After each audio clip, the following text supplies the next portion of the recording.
శుభం భయాత్ శ్రీ గురుభ్యో నమః. ఫిబ్రవరి 15వ తారీఖు తర్వాత మనకేంటంటే ఆల్మోస్ట్ రవి మకరం నుండి కుంభంలో ప్రవేశిస్తున్నాడు. అలాగే కుజుడు శుక్రుడితో కలిసి మకరంలో ఉంటున్నాడు. దీని యొక్క ప్రభావం మకర కుంభ మీన రాశి వరకు ఎలా ఉంటుంది అనే విషయాన్ని ఇప్పుడు కొంచెం తెలుసుకుందాం. సో మకర రాశిలో ఒక కుజుడు, ఒక శుక్రుడు ప్లస్ బుధుడు కూడా అక్కడ ఉంటాడు అనుకుని స్టార్టింగ్లోని. ఈయన 3 గ్రహాలు కూర్చున్నాయి. సో ఇక్కడ కుజుడు ఉచ్చస్థితిలో ఉంటాడు, శుక్రుడేమో యోగించేవాడు, బుధుడేమో మిత్రుడు, మకరానికి మిత్రుడు, శనికి మిత్రుడే కాబట్టి ఉన్నారు. మెత్తనైన గ్రహం. ఈ మెత్తనైన గ్రహంతో ఎప్పుడైతే మనకు కుజుడు కలిసాడో, కుజుడు అగ్నితత్వం గ్రహం, దాంట్లో ఏంటంటే ఈ బుధుడు యొక్క స్ట్రెంగ్త్ తగ్గించేస్తాడు. దానివల్ల మన మేధస్సు, ఆలోచన శక్తి ఇవన్నీ కొంచెం వరకు నలిఫై అవుతాయి. అక్కడ ఉన్నంత కాలం అంటే కుజుడు అక్కడ 45 days ఉంటాడు. సో మనం తీసుకున్న నిర్ణయాలు మిస్ఫైరింగ్స్ ఉంటాయి. సో మనం ఏ నిర్ణయం తీసుకోవాలో మనం వదిలేసి మన చుట్టుపక్కల అన్నదమ్ములు ఎవరైనా ఉంటే వాళ్ళతో నిర్ణయాలు తీసుకోవాలి. వాళ్ళు తీసుకున్న దాన్ని మనం ఇంప్లిమెంట్ చేయగలగాలి. అట్లా ఉండగలగాలి కొంతవరకు అవకాశాన్ని బట్టి. అన్నదమ్ముల దగ్గర కూడా మంచిది రాదు, కానీ శ్రేయోభిలాషుల దగ్గర నుండి కూడా మనం కొన్ని మంచి సలహాలు తీసుకొని దాన్ని ఫాలో అవ్వాలి.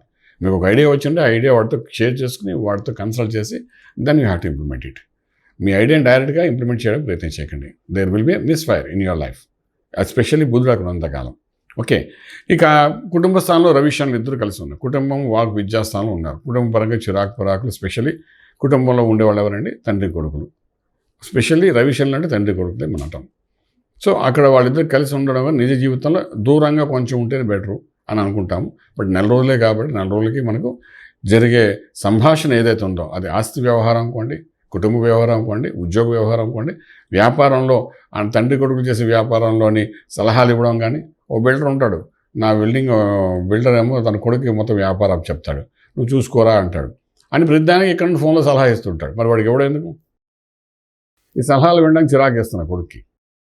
మీకు చెప్పింది చాలా డాడీ, అయితే మీరు వచ్చి చేసుకోండి, నుంచి ఐడియా ఎందుకు? అదేదో సినిమాలో చూసా, బొమ్మరీలు సినిమాలో ఇప్పటికీ నా చేయి నువ్వే పట్టుకున్నా డాడీ అంటాడు ఆ cinema hero after a long time also. అలాగే ఏంటంటే రవి శని ఇద్దరు కలియక వలన ఆ రిలీఫ్ అన్నది జరగదు తండ్రి కొడుకు మధ్య. ప్రెషర్స్ అన్నీ ఇద్దరి మధ్య జరుగుతుంది. ప్రెషర్ వదిలేయాలి. అక్కడ ఇక్కడ కలుస్తుంది కాబట్టి మీరు ప్రెషర్ వదిలి వాడు ఎంత దూరం పంపించి వాడు ఇండివిజువల్ చేయించగలిగితే వాడు సక్సెస్ఫుల్ అవుతారు. మకరం వాడికి అది మన వాళ్ళు చేయరు. ఎందుకంటే అలాగా ఇండివిజువల్ వదిలితే వాడు ఎక్కడ మన నెత్తి మీద కూర్చుంటాడా, వాడు ఓన్ డిసిషన్ ఏం లాస్ అయిపోతాం, ఒక కంగారు పుట్టి వస్తాం. వాడు వదిలేయండి, ఇక్కడ వదిలేతేనే బాగుంటుంది. అలాగే కుంభంలో ఆల్రెడీ నెత్తి మీద కూర్చున్నాడు ఏలినాడు శని, దాంతోపాటు రవి కూడా వెళ్ళి వచ్చాడు. శని ఓ రకంగా పీడిస్తుంటాడు కింద నుండి, అంటే ఆ రోగాలు తీసుకొని వచ్చి రవి పైన నుండి దాన్ని బర్న్ చేస్తుంటాడు. ఒక రోగం బొడ్డు కింద భాగం నుండి వస్తుంది. రవి పై భాగానికి సంబంధించిన వాడు, అంటే ఈఎన్టీ డిపార్ట్మెంట్కి, చెవులకు సంబంధించిన వాడు. ఈ కుంభరాశి వారు ఇవి రెండింటి మీద కొంచెం ఎఫెక్ట్ వస్తుంది. ఆల్రెడీ కింద భాగం ఎఫెక్ట్, అది ముసలివాళ్ళు, పెద్దవాళ్ళు అయితే మాత్రం. అది యుక్త వయసులో ఉన్నవాళ్ళు అనుకోండి, స్టేటస్ మీద దెబ్బకూడుతుంది ఉద్యోగరీత్యా. చిన్నపిల్లలు అనుకుందాం, అంతకంటే చిన్నపిల్లలు అనుకోండి, ఏదో మోషన్స్, తలకాయ నొప్పులు వాటి మీద అవుతుంది. తర్వాత ఊరికి వీటి చేసి అల్లరి పనులు స్కూల్ నుండి నోటీసులు వస్తుంటాయి తండ్రి గారికి, మీ కొడుకు ఇలా చేసాడండి అని చెప్పి. వాడు వచ్చి ఇంట్లో వచ్చి కొడుకుని కొడుతుంటాడు. ఇలాంటి సీక్వెన్సెస్ అన్నీ జరుగుతుంటాయి. అంటే ఏజ్ని బట్టి వాళ్ళు చేసే పనులను బట్టి ఇలా జరుగుతుంటాయి. సో కుంభానికి ఈ రవిశనులు కొంత డిస్టర్బెన్స్ ఎక్కువగా చేస్తారు. అక్కడ 4 రోజులు ప్రశాంతంగా ఉండేవారు. అలాగే మనం మీనం దగ్గరికి వెళ్ళేసరికి, మీనంలో రాహు ఆల్రెడీ ఉన్న ఒక మాయా ప్రపంచంలో ఉంటాడు. వాడికి ఏంటంటే లాభం దగ్గర చూస్తే శుక్రుడు కుజుడు కలిసి ఉండి బాగా చేద్దాం అనుకుంటే ఆ బ్రెయిన్ పనిచేయనివారు వాడిని. అలాగే రవిను శని ఇద్దరు కూడా వ్యయంలో కూర్చుని ఒక్కొక్కడు ఓ రకంగా ఎక్స్పెండిచర్ చూపిస్తుంటారు. ఎవడి నష్టం వాడిదే. మనం చూస్తుంటాం ఒకే దెబ్బకి 2 పెట్టలు అంటుంటారు. అలాగే ఒకే దెబ్బకి 2 రకాల నష్టాలు జరుగుతుంటాయి. 2 రకాల నష్టాలు ఎలా జరుగుతుంటాయంటే మనకు ఎగ్జాంపుల్ ఇప్పుడు సడన్గా నాకు రావట్లేదు, కానీ అద్భుతమైన ఎగ్జాంపుల్స్ ఉంటాయి అలాంటి కూడా. మనం ఒక నిర్ణయం తీయడం వల్ల 2 నష్టాలు జరుగుతుంటాయి. అంటే నిర్ణయం ఎందుకు తీస్తామంటే ఒక మాయా ప్రపంచంలోకి వెళ్ళి తీస్తాం. కామెడీగా అంటే రాహు ఉన్నాడు కాబట్టి మాయా ప్రపంచంలో ఉంటుంది మైండ్ అంతా.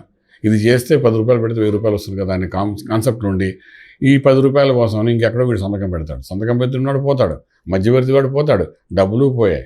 అంటే ఒకే దెబ్బకి 3 పోయారు. నీ జీవితం కూడా అయిపోయింది.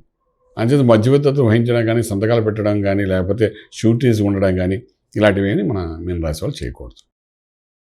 అగ్రిమెంట్స్ వాటి మీద వెళ్ళకూడదు. ఈ 15 రోజులు అంటే ఇక్కడ రవిశనుల కలియక అనేది ఒక డిజాస్టర్ అని చెప్పొచ్చు వాళ్ళకి పాట. సో ఇలా ఉన్నప్పుడు అంటే మకర కుంభ మీన వాళ్ళు ఏం చేసుకోవాలి? అంత అభిషేకం, శివునికి నిత్య అభిషేకం చేసుకోవాల్సిందే. ఈ ముగ్గురు కలిసి ఈ యొక్క కాంబినేషన్ జరుగుతుంది. ఎందుకంటే తర్వాత మకరంలో ఉన్న కుజుడు కుంభంలో కూడా వస్తాడు. అప్పుడు శనితో కలిసి అదొక వెరైటీ, అదొక తలనొప్పి. సో ఏం చెప్పాలనుకుంటున్నాం అంటే ఇది ఇలా ఉన్న సమయంలోని అల్టిమేట్గా ఈ 3 రాసుల నుంచి మనం మాట్లాడుకుంటాం కదా. ఈ 3 రాసులు ఎలాంటివంటే ఒక కంటిన్యూటీ ఆఫ్ ఒక లాస్. అంటే మీరు ఇక్కడ తప్పించుకుందామని ఇంకో చోటకి వెళ్తే ఇంకో దాన్ని తప్పించుకుంటే ఇంకో చోట ఎక్కడికి వెళ్ళినా తప్పించుకోలేని పరిస్థితి.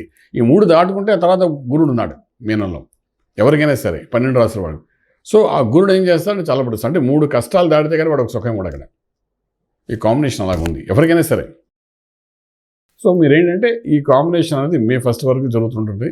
మకరంలో ఉన్నవాడు కుజుడు కుంభంలోకి వస్తాడు, కుంభంలో నుండి మీనంలోకి వస్తుంటాడు 45 రోజులకు ఒకసారి. సో ఇవన్నీకి ఒక కలగాపులగం నెగిటివ్ ఎనర్జీస్ ఇవన్నీ.